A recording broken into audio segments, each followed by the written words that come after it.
9 जानेवारी 2008 चा वार बुधवार, तर 8 ऑगस्ट 2008 चा वार कोणता? मग या प्रश्नामध्ये आपल्याला जानेवारीकडून ऑगस्टकडे जायचं आहे. मग जानेवारी जो महिना आहे तो जानेवारी जो आहे 31 दिवसांचा असतो. 31 मध्ये 9 कमी करायचे राहते काय 22.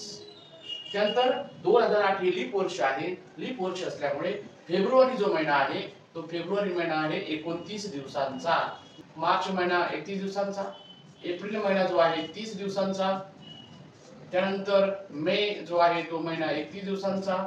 जून जो आहे तो जून 30 दिवसांचा. जुलै जो महिना आहे तो 31 दिवसांचा. आणि ऑगस्ट पाहिजे आपल्याला 8 ऑगस्ट. म्हणजे 7 दिवसांनी तोच वार येत असतो.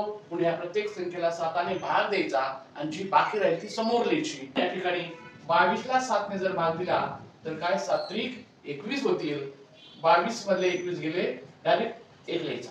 आता पुन्हा याला भाग द्यायचा 7 × 28 उरले काय एकच उरला. आता 31 उरल्यावर बाकी 3 उरत असते. 30 ला 7 ने भागल्यावर बाकी 2 उरत असते. 31 आले 3 बाकी. 30 आल्यावर 2 बाकी. 31 आल्यावर 3 बाकी. आणि पुन्हा आता 8 ऑगस्ट म्हणजे त्यामध्ये 7 × 7 काढून टाकायचे. 7 काढून टाकले तर यात काय 1.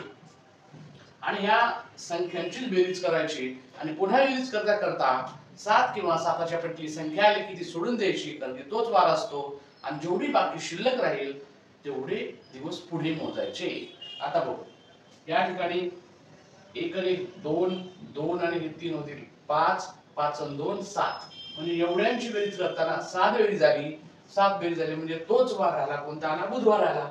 आता पुढे आणखीन बेरीज करायची. या ठिकाणी 3 आणि 3 6 6 ने 7. म्हणजे या ठिकाणी यांची बेरीज काय आली 7. 7 म्हणजे तोच वार आला. म्हणजे कोणता वार आला बुधवार. आता फक्त शिल्लक काय राहिली तर 2. शिल्लक राहिले 2 म्हणजे 2 दिवस पुढे मोजायचे. आणि मग म्हणता येईल 8 ऑगस्ट 2008 चा वार गुरुवार शुक्रवार